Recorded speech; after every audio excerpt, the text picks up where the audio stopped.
Combien d'esprits habitent dans un chrétien? Combien d'esprits habitent dans un chrétien? Jean chapitre 14, verset 16. Et moi, je prierai le Père et il vous donnera un autre consolateur. Attendez, faites doucement, chers trinitaires. Moi, Christ, je prierai le Père. Il vous donnera un autre consolateur. Ça fait 3, non? Écoutez-moi bien. Quand il dit le Père, c'est son esprit. C'est l'esprit qu'il appelle le consolateur. Lui-même, il est le corps dans lequel l'esprit habite. Donc, c'est une seule personne. Maintenant, il dit un autre consolateur. Parce que actuellement, il était en train de parler aux disciples qui le voient directement. Mais il dit un autre consolateur parce qu'il viendra par un autre moyen pour habiter dans son église. Jésus-Christ est le Saint-Esprit. Écoutez, il dit, afin qu'il demeure éternellement en vous. Le Saint-Esprit demeure éternellement dans l'église. C'est ce qui a été effusé, l'effusion qui a été faite le jour de Pentecôte qui demeure jusqu'à aujourd'hui.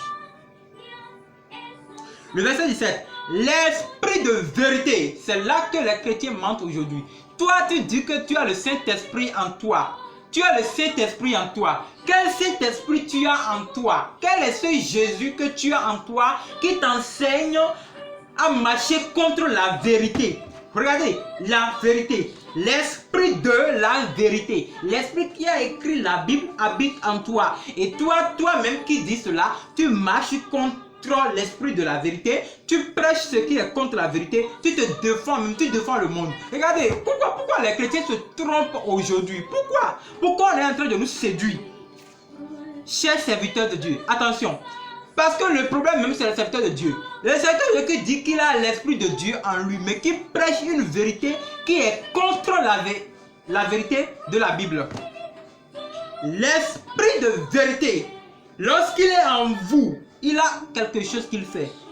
Le monde ne peut recevoir cet esprit. Chrétien mondain. Même tu as des difficultés à obéir à Dieu dans la parole, dans l'habillement. Et tu dis que tu as l'esprit de Dieu en toi. Toi-même, regarde, le monde et l'esprit de Dieu, ils sont deux choses contraires. Ils ne s'entendent pas. Oh. Non. Le monde ne voit pas l'esprit là. Le monde ne le voit pas. Donc, il sera difficile au monde de croire en Saint-Esprit. Qui est ce Saint-Esprit-là? C'est Jésus. Jésus qui passe par son esprit pour habiter en nous. S'il est en toi, on le saura. C'est pas toi-même qui va le dire. Non. C'est pas toi-même qui va le dire. Le verset 18. Je ne vous laisserai pas orphelin. J'aime entendre ça. Je ne vous laisserai pas orphelin. Regarde, répète ça, sois en train de répéter ça. Je ne vous laisserai pas orphelin, je viendrai à vous. Je ne vous laisserai pas orphelin, je viendrai à vous. L'esprit qui habite dans la vie d'un chrétien, c'est l'esprit de Dieu, c'est Jésus qui est Dieu. Son esprit habite en toi et ça grandit chaque fois. C'est pourquoi nous devons prier du Seigneur, remplis-moi encore.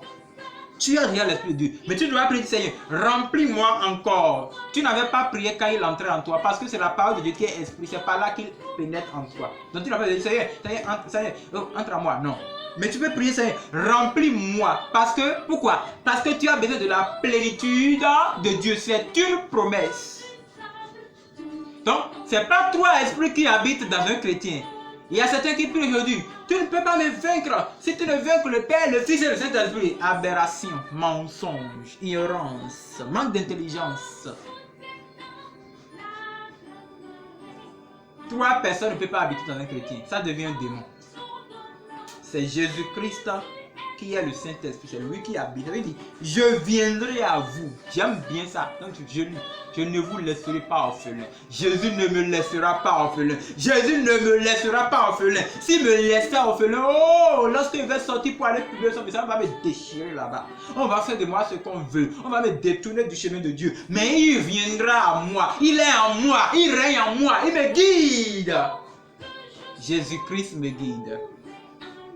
Il dit, verset 19, Jean 14, 19.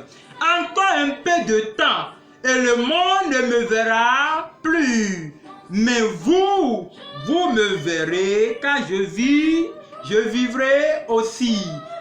Donc, le monde ne verra plus Jésus. Parce que le monde saura que Jésus est monté, non? Maintenant, Jésus habite dans les disciples. Et eux, ils voient Jésus. Moi, je vois Jésus.